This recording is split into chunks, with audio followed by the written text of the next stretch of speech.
Welcome back to the Smooth Brain Society. Today, with me, we have a guest from Dublin City University, Professor Vlad Glavenio, who is a professor at Dublin City University. As I mentioned before, he is the founder and president of the Possibility Studies Network, and his work focuses on creativity, imagination, culture, collaboration, wonder, possibility, and societal changes. And hopefully we can touch on some, if not all of these things during our discussion. I think 1 hour is too little for everything, but we'll pick somewhere and go from there. And Olivia is with me today as well. Hello. Zoom live. Yeah, we're zooming because it's nearing midnight here, so everybody's at home. In the studio. Yeah, I'm in the studio. Olivia's at home, and Professor Vlad is just got to work. So welcome to the podcast, Professor.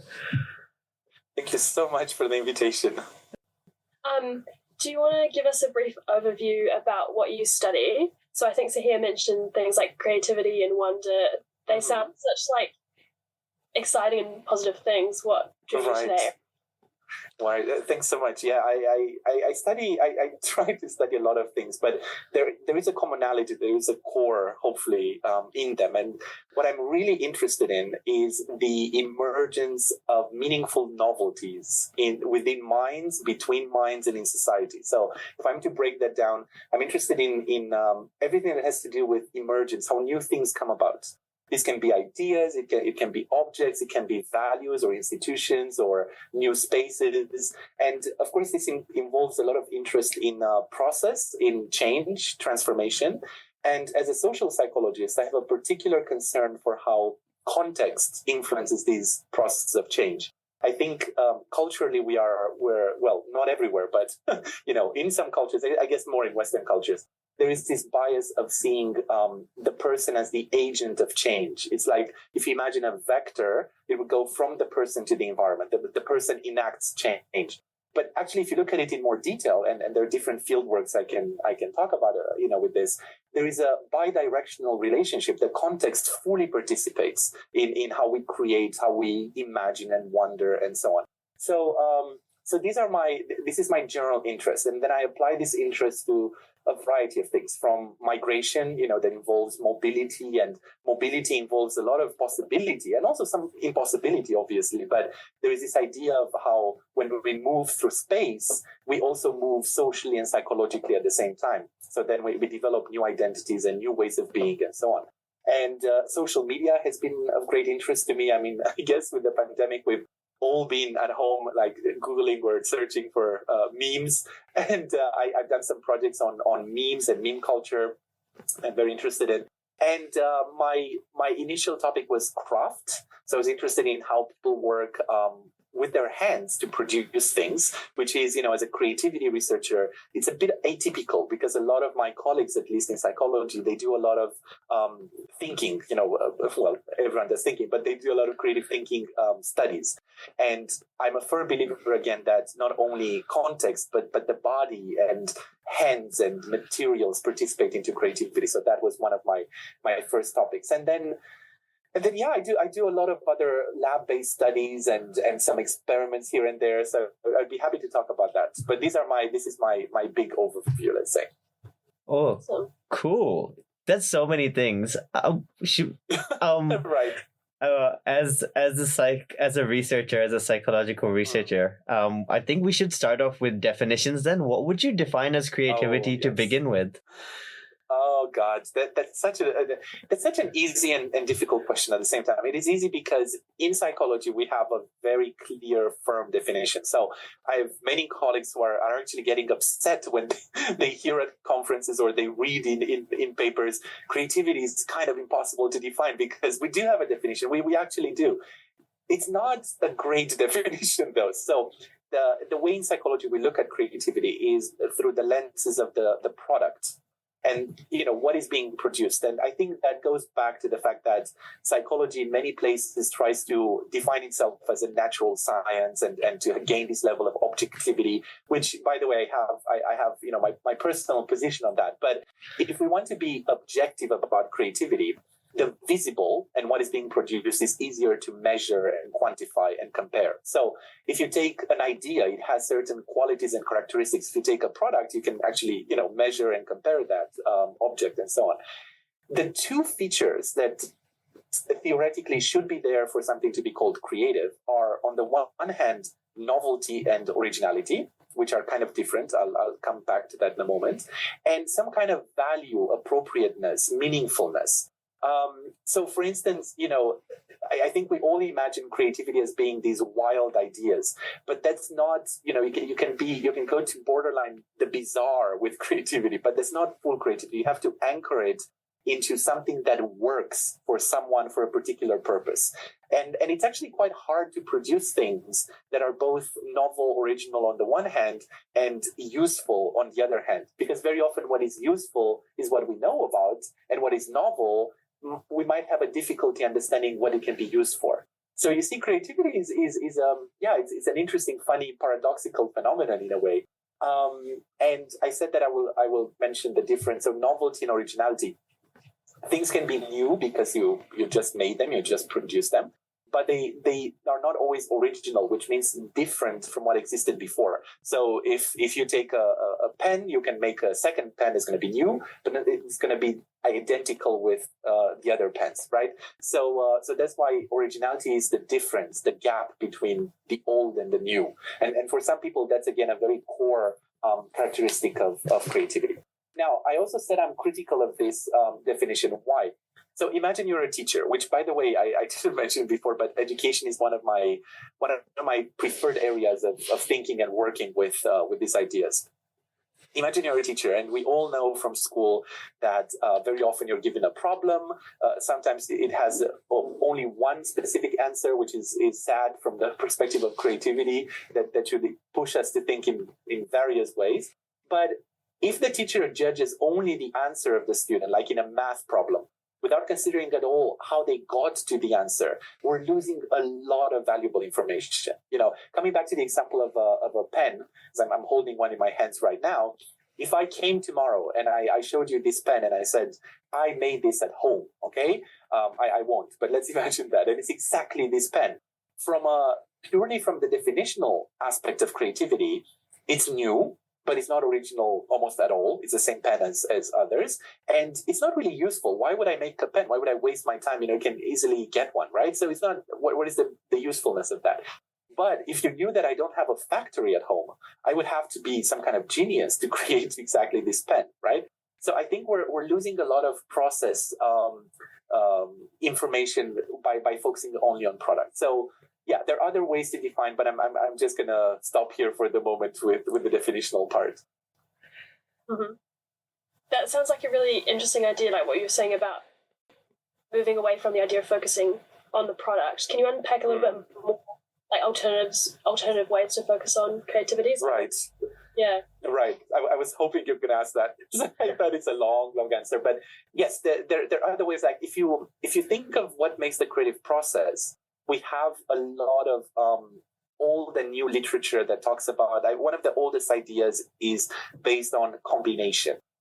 Creativity at the end of the day is combining things. Creativity comes back from, it depends on what exists, what already exists.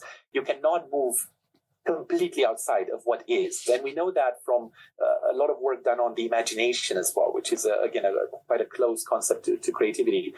If you ask people to imagine an alien, and then we can see that with movies and cartoons and everything, you can always pick that alien apart into things that exist. The horns of an antelope and the teeth of some, right? And even the funkiest aliens, they still refer back to what exists on Earth. So some aliens are imagined as like a foam or a gas, or, well, we still know about gas and foam, right? So that's interesting that you always combine things, but the combination can be very surprising. So one element is the degree of surprise when things get combined in a specific way.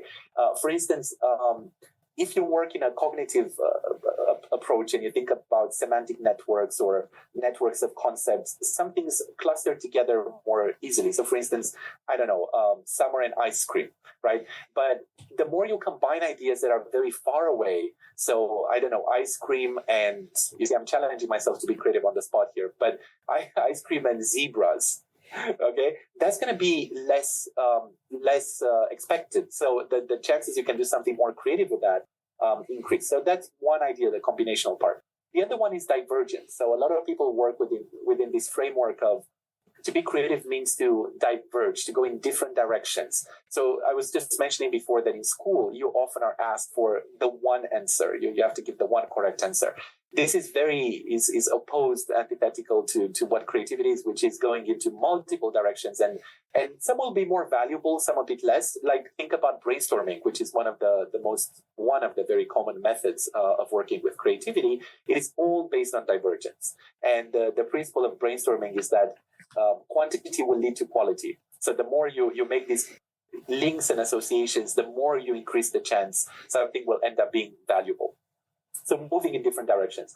Me personally, because again, I'm a social psychologist, I really like to think about the self-other dynamic in creativity. And this is a very interesting topic, at least to me, because many people think that creativity expresses the height of what you are as an individual. So we have this ideology again that creativity is really about the person. You hear a lot about self-expression, creative self-expression, be who you are, be creative.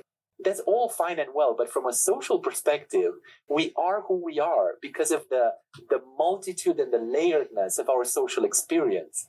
So we're unique because we are social. I don't know if you get exactly this paradox, but because of so many identities and groupings and life experiences we have, we develop something unique. So I like to go back when I think of creativity to this multi-layeredness of our social existence. And one of the processes I'm particularly interested in is perspective taking.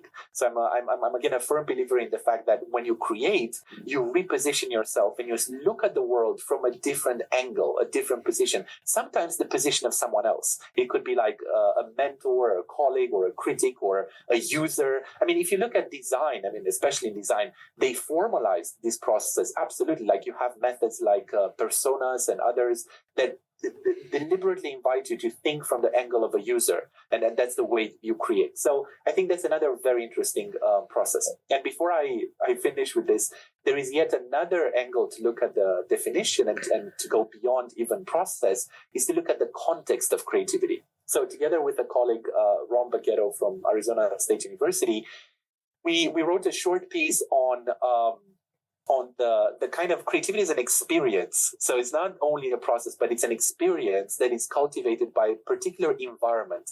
So we thought in that piece that open-endedness, nonlinearity, pluriperspectivism, and orientation towards the future, I can come back to this in detail, but it's not an exclusive list. These are characteristics of how we should build environments for creativity. So if you think back at the classroom, what would it be like for teachers to be genuinely open to a variety of answers? And what it would be like for them not to go in a linear way from A to B to C to D, but allow these kind of detours. And so these are context characteristics that invite creativity. So you can think of it in really many, many ways. You don't have to be focused only on the product. Mm-hmm. Yeah. I mean, that sounds really beneficial for kids in the classroom, at least from what I hear. Yeah. Yeah. I mean, there are many studies that relate creativity to a lot of positive outcomes, to well-being, mental health, also increased school performance. Although there is a bit of a debate, as we know, about schools and creativity. It's both aligned and both intention, if you want. Yeah. Mm-hmm. Yeah. Okay. Sorry, did you have a question, Steve? No, go on. You go first. Yeah, I guess I have there's so many points I could go off here, but I guess I have a really basic question. But why do you think it's interesting to break down creativity in this way? Because I feel like a lot of people who may not study psychology or pick things apart to the same extent be like, oh, isn't creativity just creativity? Why do we need to? Yeah. Oh, that's a fascinating question. Absolutely. We started and wanted to address that a little bit because in the introduction, it was said that these are positive topics. By the way, creativity doesn't have to always be a positive topic. I mean, there are ways in which, because of our creativity, we actually diminish our state of well-being because we imagine so many things, and we imagine what could have been, and sometimes, not always, but there is a link also between frustration and creativity. So you might create in a not very positive state of mind. So I think that's a myth already, that these things are always positive in the sense that they're going to make you feel well and help you always develop. And then there is also a lot of work today done on what's called malevolent creativity, which is the creativity involved in negative outcomes. So think about all the environmental destruction or acts of terrorism, or there is an element of surprise, of originality, to that. So we need to understand also when these processes are used for evil in many ways. So that's one thing. But the point you were making goes back to another conception, or some would say misconception. I as a social psychologist, for me, they're all very interesting societal beliefs that we as people living in society, we need to kind of be in dialogue with. And that idea is a bit about the mysticism and this kind of transcendental nature of creativity. If you look too closely at it, you're going to break the magic. And I actually have a story that is not my story, but I was part of a research project in which we were working with artists as well. And this one artist who was in France, he agreed for students to give diaries and complete all sorts of questionnaires. I mean, it was a very traditional psychological study. And then at the meeting, I wasn't at that meeting, but I was told, it was presented back with the graphs and all the formulas and the tables. And, this is what happens at the beginning of the process. They feel like this in the middle. And then he said something along the lines, I gave you the living, breathing animal. And what you present back to me is this animal that was run over by a car. And you take all the insights and put them on paper. So there is a violence of analysis done to a topic that many believe is aesthetic and poetic and mystical at some point. Now, we can study creativity. That's actually something that I'm very firm about. That we can, of course, study creativity. There will always be elements of it, like what I was just mentioning, experience, that I think we need to understand a bit better. It's the phenomenology, that big word about studying experience, the phenomenology of creating. Because in psychology, at least, we focus a lot on kind of external characteristics, like what is being produced, and then who you are as a person, personality traits, and so on. But at the end of the day, maybe we're not sufficiently asking these big questions of how does it feel to create, and feel in this very basic philosophical sense. What kind of being are we as a creative being? So I fully take the point that there is more that can be done there, but I want to say that creativity can be studied, and it should be studied, because even if we do it in ways that have big limitations, at least we put it on the agenda. I mean, that's a big thing, that creativity research has become such a big field because society is asking for it. We want to know genuinely what can we do better and more. And there are some people who argue that in this post-human almost society, post-information society, I have a colleague, Giovanni Corazza, who's from Bologna University, who links this capacity to create to our human dignity. In the future, machines are going to do so much to create will remain one of the few corners of humanity that you can really grab onto. And of course, you might be asking me now about computational creativity, AI and creativity. We can go into that if you want. But there is intuitively something that is very human, but also beyond human when we create, because we don't create only with ourselves. We create with the whole context. I was about to say there's a lot of science fiction movies in which creativity by robots goes wild, isn't it? To your AI creativity point. Right. I really like the idea of you saying breaking down of creativity is like does lose a bit of mystique. It's kind of like breaking down a joke. Once you break down or have to explain a joke, it's no longer funny anymore. That's a nice analogy. So Right. it's the same, kind of similar. But instead of talking about the AI side of things or that kind of creativity, should we talk about the components of creativity which you were talking about when you said that these aspects are useful in education? And you mentioned quite a few factors. Right. And considering you have edited works which talk about creativity across different cultures, can you speak a little bit to those things? What factors you see across different cultures which benefit creativity? That are favorable. Yeah, that are favorable to creativity. That's a very interesting point because creativity comes in different shapes and forms and sizes, isn't it? Some would argue again, going into that direction, that there is no. I mean, there is always something specific about your creativity in that moment that is kind of unique to it. But you can generalize. You can do that. So one of the big distinctions, if you think of culture, is between this kind of how should I put it? Revolutionary versus evolutionary creativity. The revolutionary one is again a very Western concept. We're all fascinated with disruptions and Silicon Valley. What is the motto of moving fast and breaking things? I mean, sadly, we're breaking way too many things for everyone. But this notion of creativity as, you see, going back to the components, actually, let's do that. The definition is everything, isn't it? So you have novelty and originality and then usefulness. So in the West, at least, and I use this term very broadly, and I think people living anywhere, they can hook into that ideology. It's the novelty and the originality that matters the most. Just break things, be wild and out there. In other cultural spaces, and I come from Romania, which is it's between East and West, for sure, within Europe, but also culturally. It has a history of communism, decades of communism as well. So it's a society in transition in many ways. So I kind of connected to both sides of these big arguments. And in other senses, creativity is about doing things better and working with the community. So I think an Eastern, big inverted commas, conception of creativity would relate to just these micro changes that make things better and that people do together. It's such a radical difference, isn't it? And you can be creative in either way. So I think, first of all, we need to be mindful of these things. One of the first things I would do as an educator or as a cultural psychologist is to have people reflect on this. What do we mean by creativity, and why do we think that's creative and that's not creative? Because there's so many assumptions packed into that.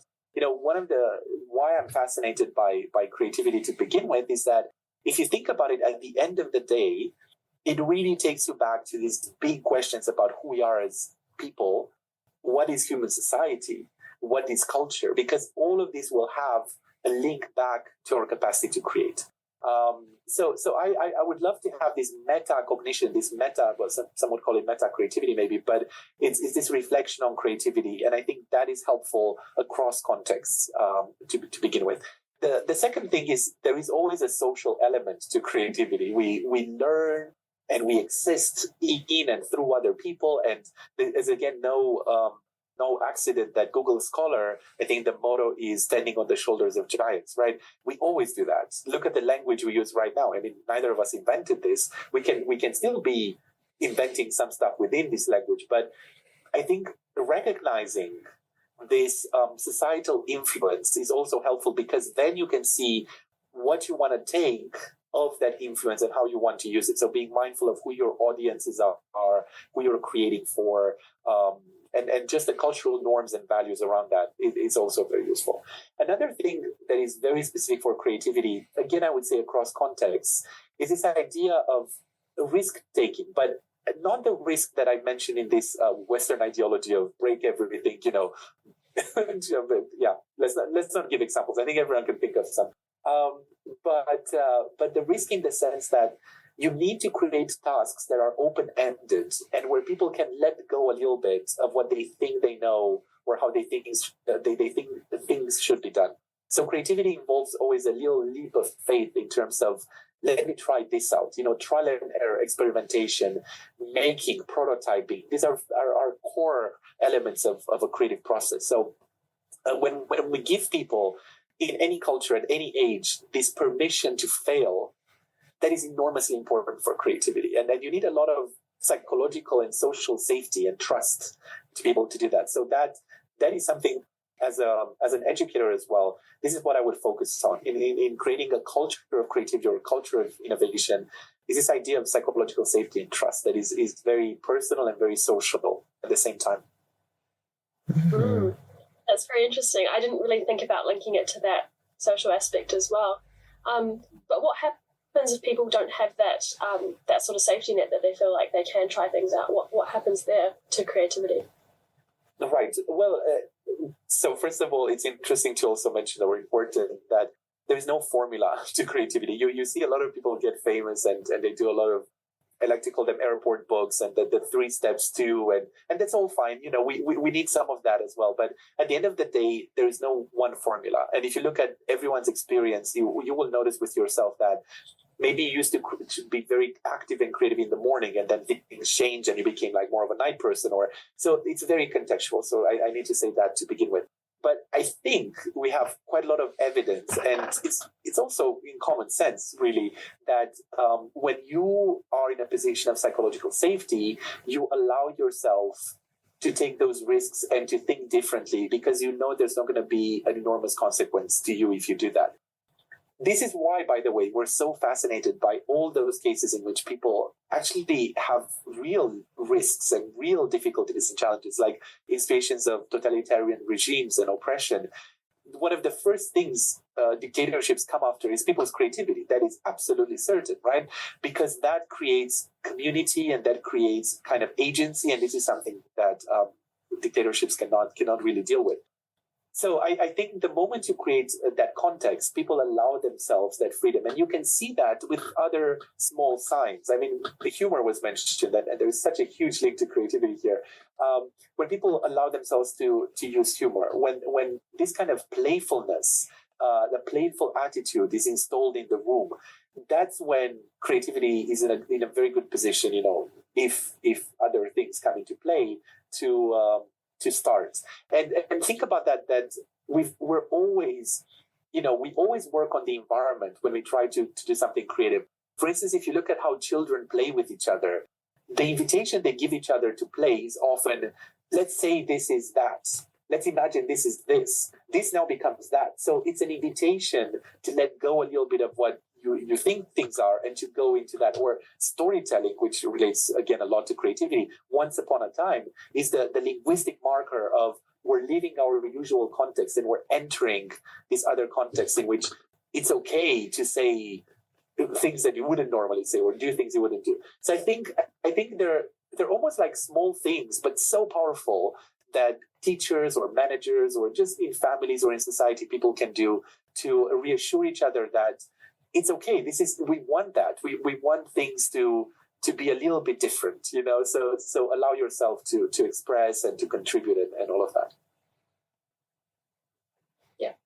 And something else that came up for me there is you're talking about things being novel and creative, but then also having meaning. It just made me think of like those artworks, and they're just like a splash of paint on the canvas or something. They don't seem to have much meaning. Right. What would you say to pieces of art like that? That's a great question because it goes back to the social construction of creativity. So I'm going to make a bigger point and then come back to this. I'm a social psychologist, but beyond that, I'm a social constructionist in many ways. So, and this is where I'm going to say something controversial. So everybody be ready. There is a lot of work nowadays in the neuroscience of creativity. Okay, that's a very important type of work, obviously, because creativity relates to the brain. Everything relates to the brain. It's about ideation. It's about how we have a psychological life. It connects a lot to the brain. But from my perspective, again, I think it's a little bit misleading to talk about creativity in the brain. Creativity is in society. It's not in the brain. In the brain, at the level of the brain, you can notice activation patterns. You can notice maybe ideation taking place. But think about it like this. An object today is creative in Ireland, but maybe not in China. An object today would not have been creative 10 years ago, but it will be super creative like a year from now. The temporality of it, the context, creativity, what we call creative is a subject of societal negotiation, because all those qualities, novelty, originality, usefulness, they depend on a point of reference. I'm going to say something, again, this is, maybe I shouldn't really, but if you think about malevolent creativity, let's go there. Malevolent creativity, I mean, acts of terrorism that were just so despicably horrifying, like 9/11. There was an element of shock to that. And of course, ethically, and if you think at the humanity ethics perspective, very negative. But there were people in the world who were celebrating those things. For them, it was useful because they were, of course, part of a certain ideology and thinking of a certain kind of us and them and enemies. So what I'm trying to say is that it's a complex field that is very contextual. So when you look at novelty, usefulness, you will find extreme examples for that. So that's why, and I'm going to come back to art in a second. That's why there is no universal forever and ever attribute something this will be created forever and ever. We have some things that stood the test of time, like Mona Lisa, for instance, that we still think is creative, and it's centuries later, and we still marvel at it. But if you think about it, what keeps it creative, it's not the painting itself. There are so many paintings that are quite similar to it. Of course, you can say technique and all of that, but still, it's not really new. We know of it for centuries. It's actually what people do with it today, like memes. That during the pandemic, I remember one Mona Lisa with a mask on and so on. So what keeps things creative is this contextual use and reuse. So having said that, why did I go and challenge the neuroscience of creativity? It's because with art, for instance, that art gives us this wonderful example of how things are so contextual. For centuries, and I'm making a gross, kind of a big simplification of art history, but the game was to come closer and closer to nature, to create the almost the perfect copy of nature. You have so many efforts towards that. And when photography was invented, which, by the way, is another societal invention, so again, it's a very social story, we shifted. I mean, not only because of photography, but modern art came about. And then a new game started to be played, not by everyone. And that game is, how can we challenge art to the point of deconstructing it completely? And I'm really fascinated by, of course, the greats like Duchamp and others who and found object art and this idea that art is dead. For an artist to say art is dead while doing art is quite provocative. So I think the meaning of these paintings that are so simplistic, I remember as well, white paintings, there was nothing on them. Or paintings that have like just a stab in the canvas, just stabbed, and that's it.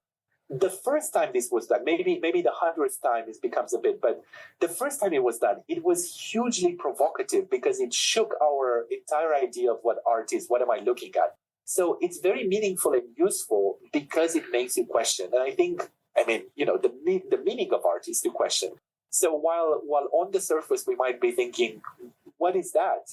Anyone could do that. It takes understanding a whole history to get there. Some people say with Picasso, by the way, that this might be a kind of a legend, myth type of thing. But someone saw him paint very fast and like a child, very easy things, and then asked for maybe a lot of money on that, and said, "But come on, it's so simple, and just did it right now." And he said, "Well, it took me many, many years to go to art school and do that, but it took me a lifetime to paint like a child."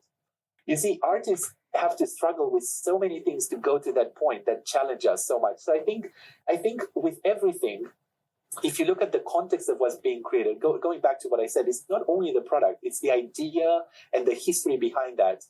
You would be fascinated. And when I go to a modern art museum, I love to look at pieces and then immediately I go to the little description. And often I go back and look at it and I'm just transformed in my understanding of it. And often the little description says untitled, right? That's Oh yeah. The context thing is so interesting, isn't it? I would like you to elaborate on that one statement which you made, which you said something which might seem creative in Romania might not be creative in China. Yeah. So could you elaborate on that set of creativity a bit? Well, if we go back to what I said about revolutionary and evolutionary psychology, breaking everything and being old to yourself and all of that would be very badly seen in specific cultural contexts. It would be seen as selfishness, not creativity. While in others, it would be celebrated and being like, "Oh, you're a CEO material. You're ruthless. You're persevering.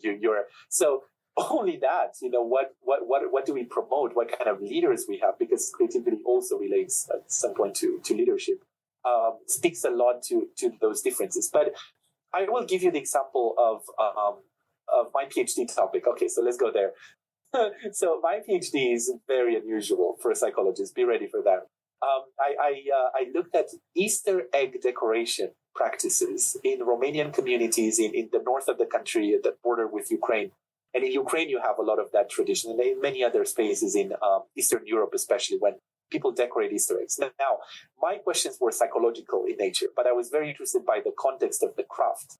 And with these eggs, when you look from a distance, everything seems to be like a repetition. But when you look from up close, and I have this beautiful quote from this craftswoman who said, if you ask me to make the exact same egg, I'm gonna have a real difficulty doing that. It's always easier for me to change a little bit because every egg, size and shape and color a little bit is a little bit different there.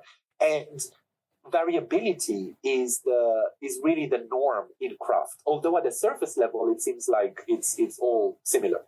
So my example here is I've been collecting these stories of what you should be putting on eggs and you shouldn't. And I saw this cultural evolution, like, for instance, Christmas eggs, okay? And this is a very interesting thing about culture, because in other cultures, eggs put in Christmas trees are very common. I remember I lived in Denmark for a while, was working and teaching there, and they have these beautiful ceramic eggs that are very expensive, by the way, and you can hang them on the tree as well. In Romania, this would be, a blasphemy. For many years, it would have been, because eggs are about Easter and they have this religious meaning to them.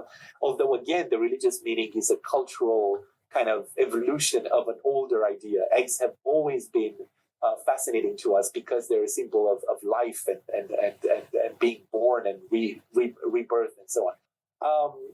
So going back, and then in Romania, I saw that people started making Christmas eggs, and I would ask them, so what do you do with those? And they would tell me these fascinating stories of, I go to a fair, and sometimes you have these colleagues or even judges. Sometimes there is a competition. I'm hiding all of those eggs. And then when customers come in, especially foreigners, from Germany or whatever other countries, I put them out.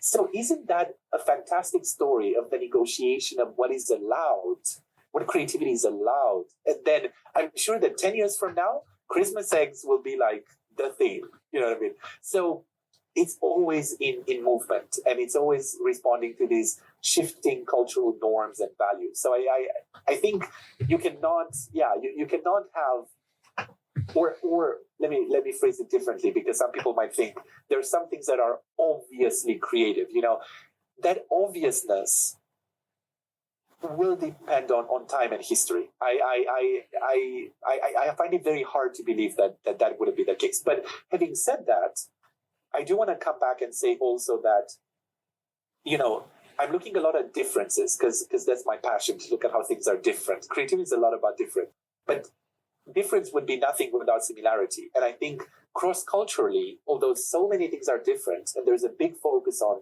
cultural differences and all of that, there are things that bring us together as human beings, obviously. So there is this other side of the story.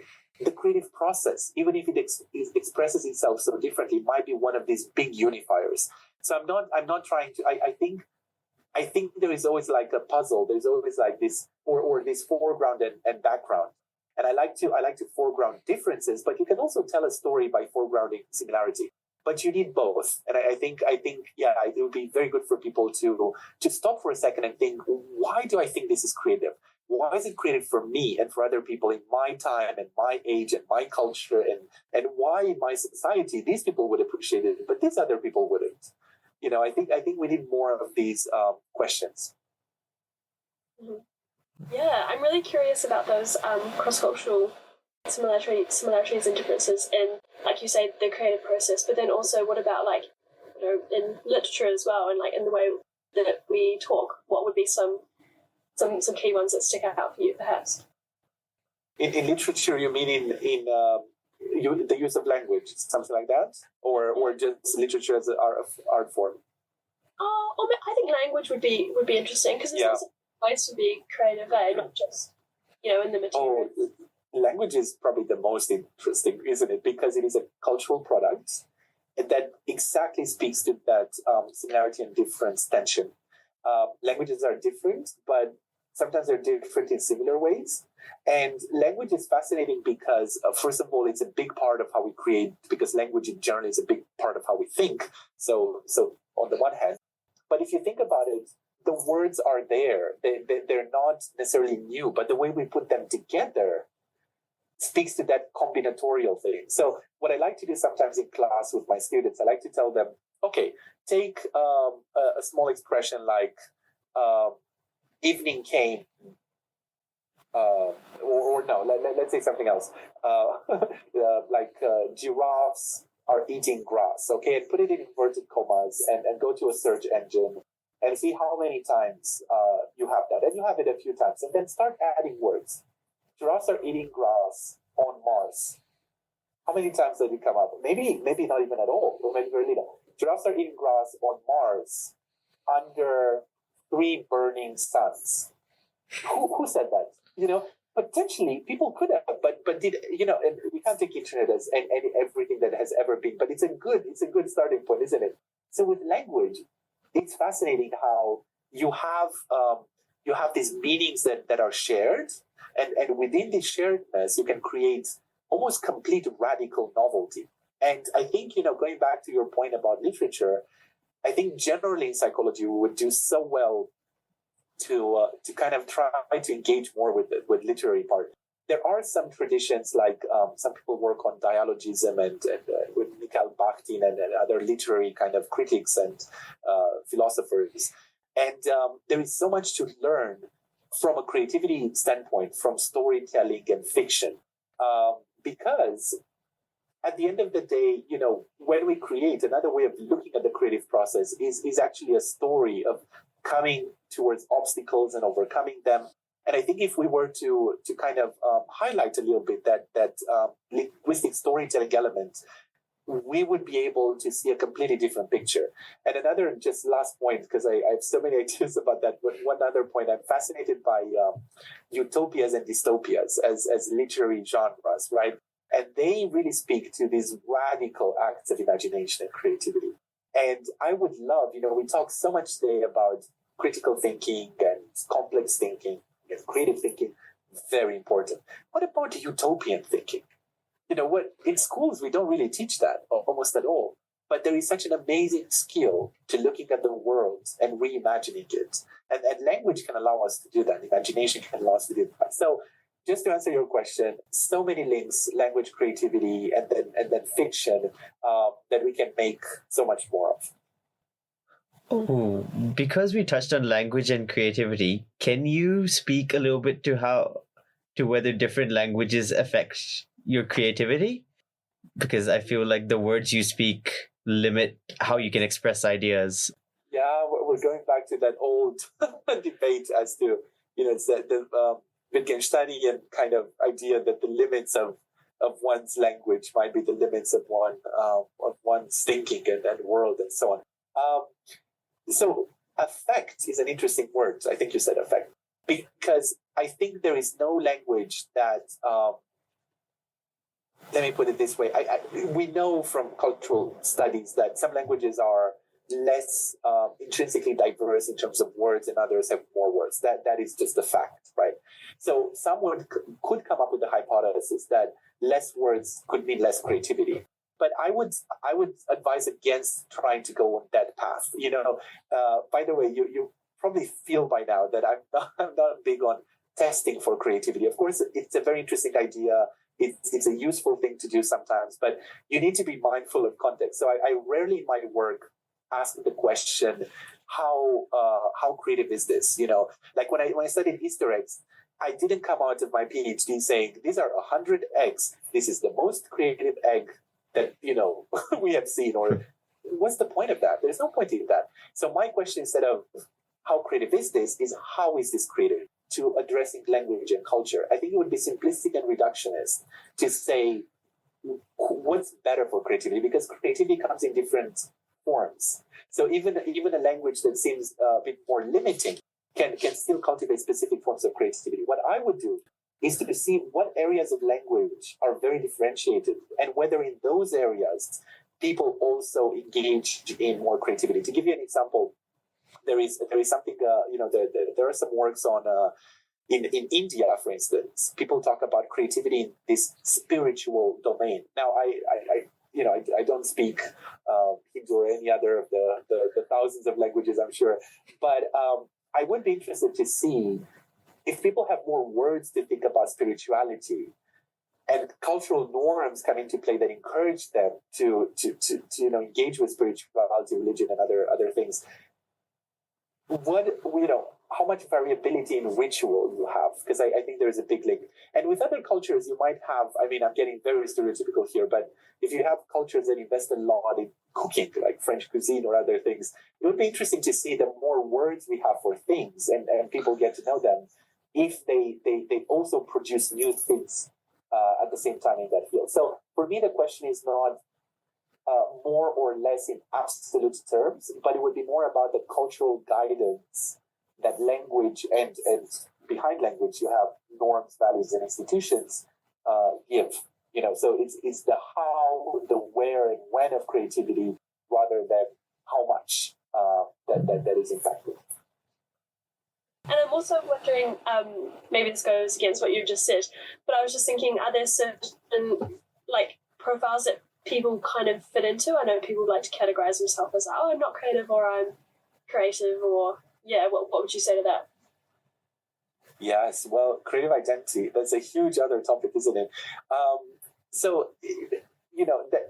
Going back to crafts, which is my field work, I was interested to ask people, do you think of yourself as creative? And what do you think they said? They said, no. No, because I didn't invent the tradition. The tradition was there. But then when you work with them through interviews, observation, and old recordings and everything I've done, they were very proud to show me, this is a motif that I've made. This is what, Of course, I didn't, because there's not my interest to say, don't you think you're contradicting yourself here? That's not the point, is it? Actually, with another colleague, at some point I wrote about creative identities, and we came up with these kind of affirmed identities. So when you go into art, it's almost expected you're going to be creative. If you think about it, in some ways, a composer and a musician, just someone who produces music or someone who plays music, you might think of differentiated ways of being creative. But when you say artist, it's just that's it, that's creative. And then you go into these denied creative identities. Like, sadly, for many math teachers in schools, they feel like this is not our thing. It's what the arts people do. We're into thinking and analysis and intelligence, and it's sad because there is so much creativity within mathematics, and that it's and because of math. And then you have this third category that's really interesting for us, which was problematic creative identity. So for me, craftspeople are in that category because they look at two discourses at once. One discourse is like, I need to take myself out from, I'm not the author. One thing that comes to mind, it was this Pamuk novel that was just fabulous. My Name is Red. My Name is Red, very big celebrated novel. It was about, I think, miniaturists in medieval times in Turkey, if I'm not mistaken. But the point of that was that the effort in medieval times was to take yourself out of the creation and to kind of dedicate it to the collective or to God. Think about cathedrals. They're beautiful with so many intricate things. Is there any signature of an individual artist on them? Absolutely not. Because you want to take yourself out of that. That's what makes it collectively important and nice. And then you have all these other more modern discourses of me, if you want, in which you have to put yourself forward. So I would say that this is really interesting from an educational perspective as well. What kind of messages do children get that might put them in a either problematic or a denied creative identity? What kind of feedback and encouragements or lack of encouragement? By the way, we know in psychology that between positive feedback, negative feedback, and ignoring is actually the worst. That's already a fascinating thing. So yeah, of course, negative feedback can also be very, very harmful. And actually, positive feedback can be harmful. We know that from work on mindsets and how you cultivate a growth mindset. If you tell people, you're so creative, you're so good, you're like a little genius, the moment they fail in a creative task, they're going to think, am I a creative genius? Maybe I'm not. And they won't make the effort to be creative. If you praise them by saying, you've done such a great job, you persevered, you put so much effort, and look what creativity, how creative it is, you link creativity to learning and to effort and to working instead of who you are as a person. So you notice how it's all complex, isn't it? The way you stimulate and praise and But I think it is an important question. How do we feel about our own creativity? And unfortunately, in historically, we've been alternating between this view of geniuses and these are the heights of creativity and all, and everyday life stuff. So when I did a survey where I was asking people, "Are you creative?" A lot of them came up with this double discourse. Oh, I'm not a painter. I'm not like a Dali or something. I'm not Marie Curie. I'm not doing, but I cook very well, or I do this. So there is this gap between everyday life creativity and what some people would think as authentic creativity. Interestingly enough, if we go back to our discussion of processes of creativity, combination, divergence, perspective taking, and many others, they're the same. When you cook and when you you create a Dali painting, the nature of the process, is very similar. The content of it and the scale of it and the audience you have and what you're allowed to claim in society will differ. But I think more people would benefit from knowing that the kind of the basic process of creativity, you find them almost everywhere, and we engage with them almost every day. I think that would be an empowering message. So yeah, if we live with something from this discussion, I think that would be something I would care to convey. Oh, can I ask then? Because you just mentioned a survey which you did. Can I ask what your current works are? What are you currently looking at within all these wide things? Okay, that's a great question because I'm going to shift a little bit. So I still do a lot of creativity work, but as you mentioned about possibility studies, I'm developing for myself a bigger identity. You see, it's a lot of identity work. So together with many, many other colleagues from across the world, we're building this community of possibility studies, scholars and practitioners. And the way I came to this topic of the possible is through creativity. Obviously, after 10 years or more of studying creativity from the sociocultural, distributed, collaborative perspective, it's not like I felt that I said everything that needs to be said. There is so much more. But I felt that a lot of what, the field had shifted from when I started my PhD to when I was, just a few years ago. And actually, as a marker of that, if any of the listeners are really interested, there is a manifesto. It's called the Sociocultural Manifesto of Creativity. It's published in Journal of Creative Behavior.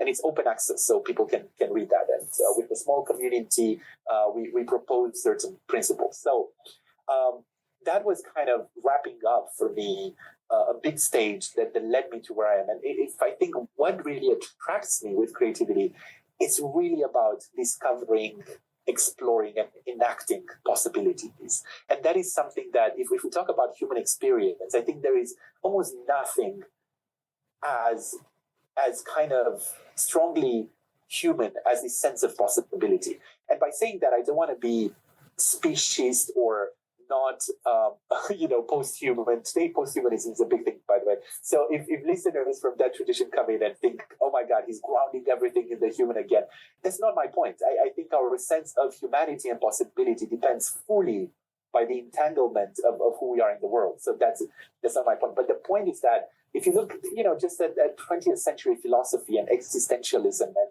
it was all about freedom. It was all about, Heidegger being in time and yourself as a project, an open-ended project. So I'm kind of connecting to those big ideas. And what I'm trying to do is to bring together these different literatures. So we've been talking about how creativity, depends on these different processes. There are complete big literatures out there that would be so beneficial for a creativity researcher. And conversely, other people could read the creativity work and come up with ideas. So I'm going to throw a lot of terms here, but they all have like this common ground that for me is the notion of the possible. Agency, creativity, imagination, innovation, improvisation, serendipity, curiosity, wonder, anticipation, and future studies, utopias, dystopias, counterfactual thinking. Imagine that. That for me is the forest. Creativity is a huge tree in that forest that connects with a lot of things. But I want to look at the forest. And what we're trying to do, so we have this journal, Possibility Studies of Society.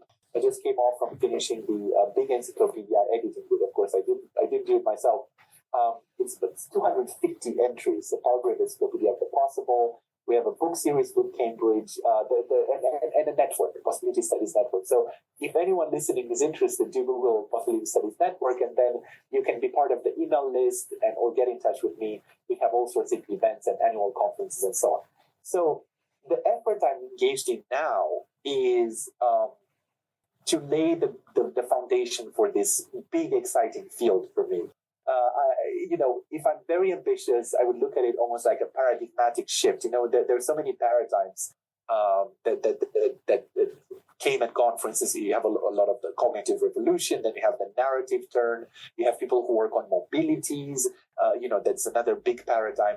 I think possibility studies is today's day and age kind of big question because, and paradoxically, because we live in such an age of impossibility, isn't it? The pandemic, that's a huge thing. The war in Ukraine and in so many other parts of the world, we're confronted with the limits of what we thought it was possible. And I think this is a moment when collectively, and especially with the environmental crisis and emergency, this is a moment when we need to rethink what is it to be human and to have possibilities, and what possibilities we should enact and shouldn't enact. And so I'm fascinated by that. And within this, I'm doing different types of projects. I work with Wendy Ross from London, or Roy Baumeister from different places. And of course, he is very celebrated as doing a lot of types of work. And we're looking at, for instance, even little things like a serendipity task. So we're using this paradigm of congruence between object and context to see if some people are more inclined when they see an object out of its normal context to find it meaningful and valuable, and why. So we're trying to see if this serendipitous mindset, if there is variability and what might influence it, from individual differences to contextual to, and another thing I'm trying to think about now is possibility spaces. So I'm looking at how we can map our exploration of the possible in terms of types of possibilities we envision, but also how we do it. So sometimes we think of multiple possibilities in a shallow way. Sometimes we think of one possibility in a kind of a deep way. So I'm trying to look at the impacts, the triggers, the processes, and the impact or consequences of occupying these different spaces. So yeah, that's what I'm doing very in an eggshell, I'm going to say, not a nutshell, because now you know the other topic. It sounds like you're busy. That's a lot. Trying to be, but busy in a very good way. Yeah. Awesome. Do you have anything, Olivia, on that? No, I don't think so. I think, there was so much that we covered, so yeah. we did, didn't we? And I feel like I told you a lot of the things that, I like talking and thinking about, and hopefully for anyone listening, they will find a little bit of something intriguing for them, and especially something maybe they don't agree with. That's the beginning of deeper exploration. So I encourage that, and I hope we can always come back and revisit. And I'm very grateful for the invitation, and hopefully this type of conversation will go on. Yeah. Like, true example of the forest. Yes. So let's all explore that forest together. That's the message of possibility studies. Yeah. Oh, I can ask you this because you mentioned so many aspects to the forest. Do you have a particular favorite? Which even within possibilities. In general. Well, of course, I started going into the forest by looking at the creativity tree. So I'm still very much attached to that. But more and more in my own thinking, I'm trying to understand the power of stories and storytelling. This is something that, of course, people have been doing for a long time. And almost some would say, what's new about that? Well, maybe nothing, completely revolutionary. But I think we understand a lot about stories and identity, stories and autobiographical memory, stories and learning, all of that. But stories and possibility, there is surprisingly little written about storytelling and creativity. There is a lot of work on literary creativity and, but that's different. That's people who are very good at telling stories. But the very basic idea of thinking in narrative terms and what it does to our creativity and sense of possibility, that's what I'm interested in. And to me, I mean, one of the big things in a world of today that is so challenged by so many things, I mean, that's the urgency maybe of projects like this, I would hope, is that I see a link between sense of possibility, sense of personal agency, and action. And I think everywhere we look, again, from the climate to wars and misinformation, all of that, we want people to be engaged. One of the things that governments are shouting out about, we need more engaged citizens. What prevents them from being engaged? Many things, but one of them might be that they don't have a sense of a possibility. They cannot imagine the world being different or radically different enough so that they become engaged. I mean, if they do imagine it, they don't think it concerns them. They don't think they have the responsibility or the power to do something about that, which is the sense of personal agency. So that's where I'm interested in the links between imagining and envisioning and creating things, and then putting yourself as, responsible or co-responsible, and then acting on that. So I think storytelling can make a bridge between these things, but there are so many other things that can. So in one of the future projects I hope to do, I will be looking at kind of scientific studies, but also interventions and educational interventions, trying to look at storytelling as a way of moving from sense of possibility to personal agency and to action. That's one of my questions of today. Awesome. That's really interesting. Okay, I've got one last thing to ask then. We spoke about we touched on the negative sides of creativity, but we still said creative, and all the various factors involved in someone being creative or culturally being creative. What are the barriers to creativity? You said that dictators or dictatorships try to prevent creativity. Yeah. So, what kind of barriers do we see which prevent creativity, and how do you overcome them? I think we can use this question to also look back at everything else we said, because a lot of the things, we said as fostering creativity, you can turn those around. So, for instance, sense of agency or sense of possibility, you're missing that, and then creative action will probably suffer. But I think barriers come at different levels. Some barriers we carry within ourselves, like this internalized negative feedback or being ignored when we did something that we thought is creative.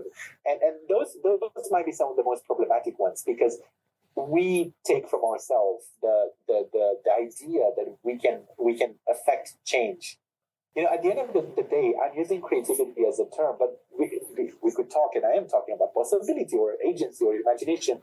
It's not the term itself, but it's this core, the heart of it is the capacity to envision new things and to explore and just do something with them. So I think people who say, I'm not creative, but go on doing many creative things and they believe in themselves, that's fine by me. I don't think I need to make them say I am creative. But it is important, the labels we use and how we think about ourselves. So that's one obstacle. The other one, I'm a big fan of the social, but of course a lot of obstacles to creativity will come from the social. So to solve this paradox where some people is like, why are you saying the social is so important when I create my best work alone? I need to be alone. I need to be undisturbed and people come in. Absolutely. I think with myself that I probably do many things alone that are creatively, I wait to be alone and take a piece of paper and do stuff. But there's a difference between being alone and being in an asocial state of mind.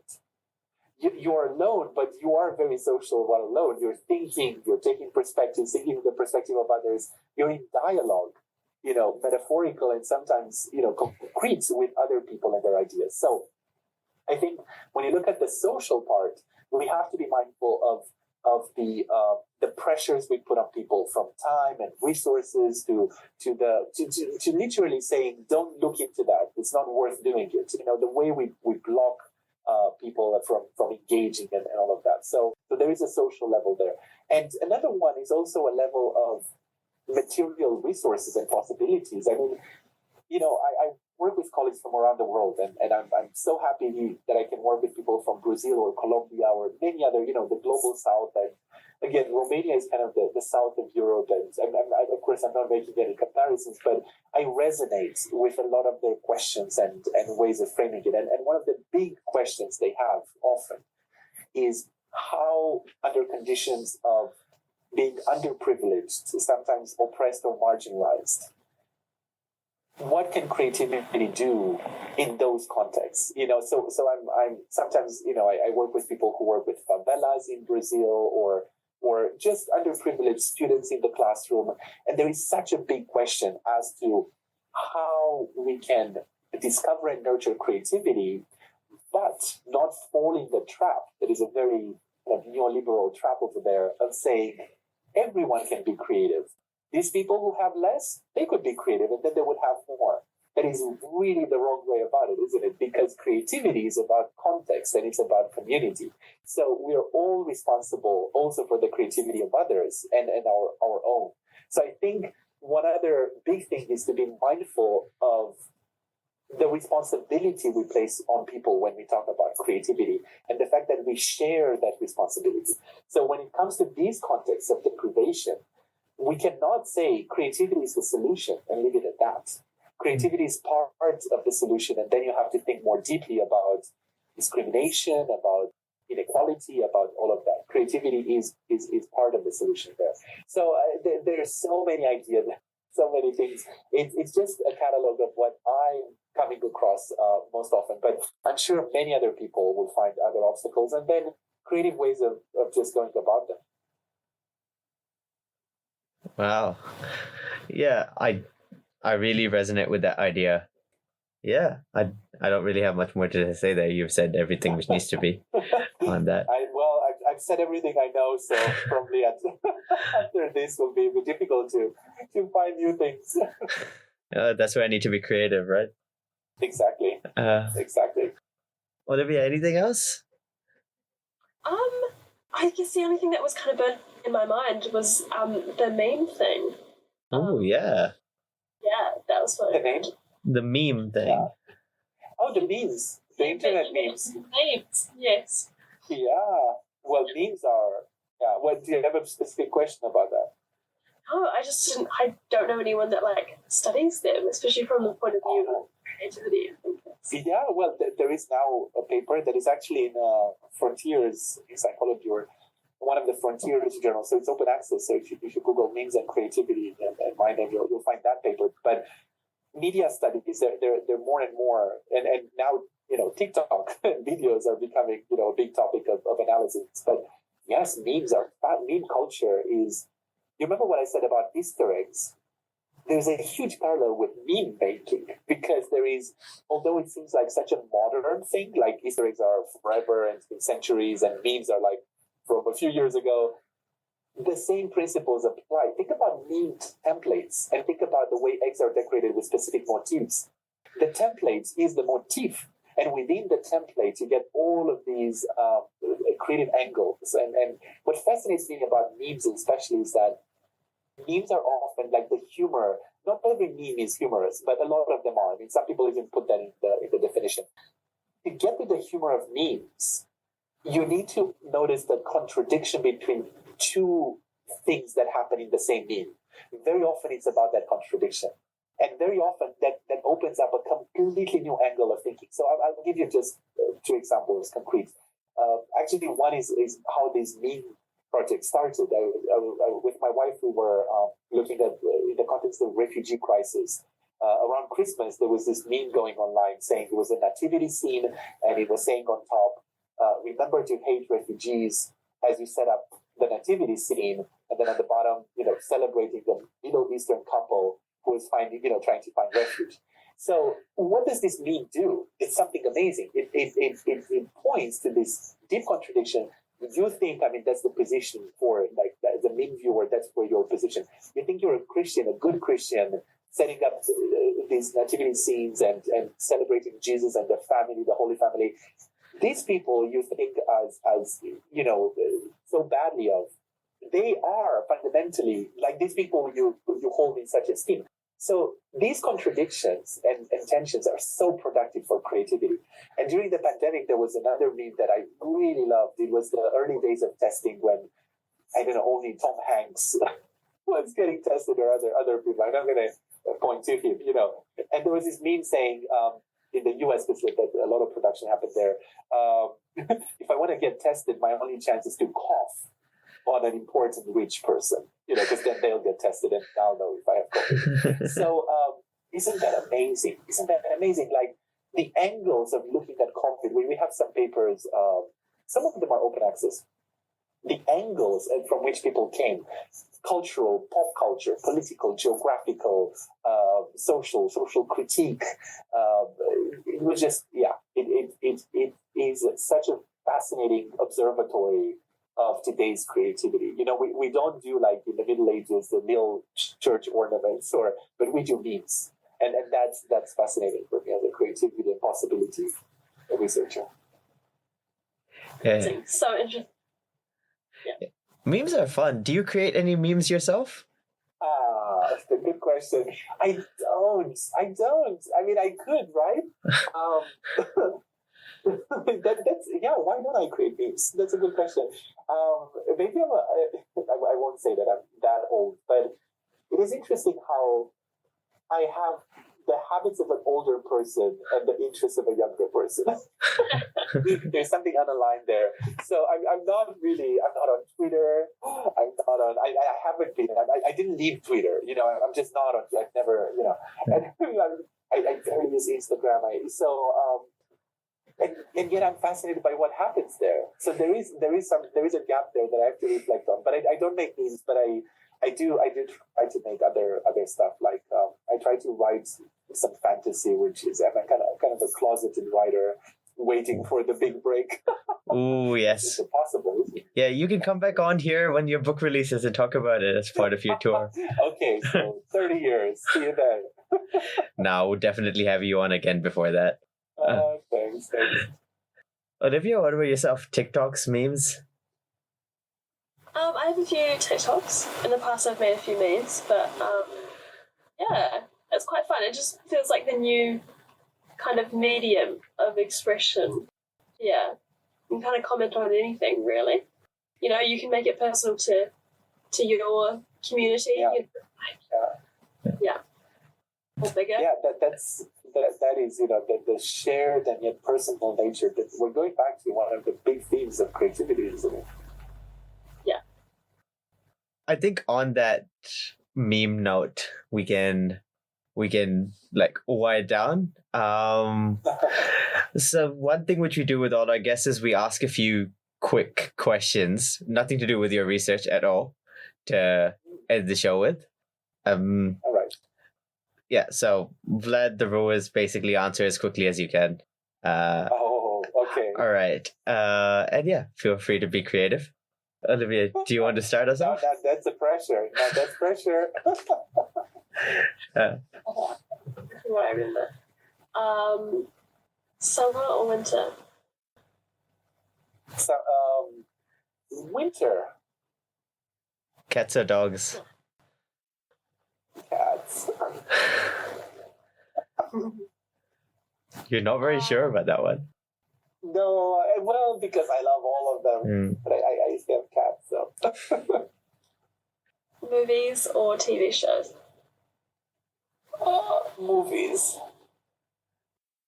But you see, now I'm answering too fast because I realize I can watch many more TV shows. But when I can watch movies, it's like a celebration with myself. If you were to make something about your life, a movie, TV show, anything like that, what genre would it be? I would want it to be a comedy. Please let it be a comedy. See? I think it would be. Yeah. Thank you. Yes. Yeah. I do like comedies as well. I definitely watch that. What is your least favorite genre of music? Oh, least favorite. Yeah. I never got into this. Oh my god, people will hate me here. But I never got into like house music. Is that a thing anymore? I don't know. I don't. I don't put genres. I more like listen to different. But I never got into the very, kind of boom, boom, boom type of like repetitive sound for too long. I think you need to also be physically in a specific state that, sadly for me, I didn't reach yet. But I'm open to learning. If you had to have a superpower, what superpower would you have? Oh my god. That you see. So I came from watching The Boys. So I What a show! Excellent. What a show! What a show! Absolutely. And then but I think, to be honest, I mean, it sounds corny because it's related to my work, but would it be amazing if you could just by touch or sight kind of empower people to look at things differently and kind of open up their minds? I think just making people more open-minded in this critical way would be a superpower. I think we would need more of that, to be honest. I would need a team behind me. Yeah. That's such an insightful answer. Yeah. Just touch someone and be like, it's all conspirationists, and just like, touch their forehead and be like, oh, okay. Yeah. Oh, I I see. see things from multiple angles now. There's already some. By the way, sorry, just one thing to say. My wife, Constanza San Laurent, she did studies on misinformation and conspiracy theories and so on. And what I find fascinating about that category is that if you ask them, they think they're the most open-minded because they think you're embedded in the system, so you don't see which again isn't it fascinating? So I think all of us could really use a dose of more cognitive flexibility. Oh, that's really interesting. Is your wife available for an interview? I'll ask her. She recently moved to working with industry, so I'm very happy for her. Yeah, she's kind of a career shift. That's cool. I was just gonna say, I think we already have a superpower for that, and that's called psychedelics. But Yes, I know. But you see, it goes with house music, and you get into that, and you get into the other.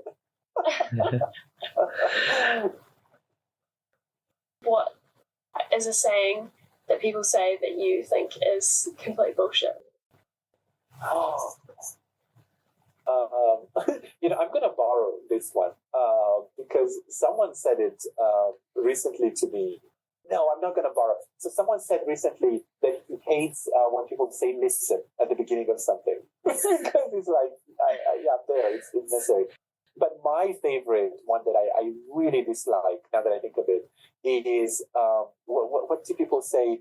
Well, one of them is "let me be honest," because it's like, so what were you going to be not honest? So that I it's like picking up on, let me be honest with you, being honest with you. But the second one is, some people say something like, I don't want to sound offensive, or I don't want to, there's always this alarm that gets to me when people say, I just don't want to sound offensive, but it is like, something will come.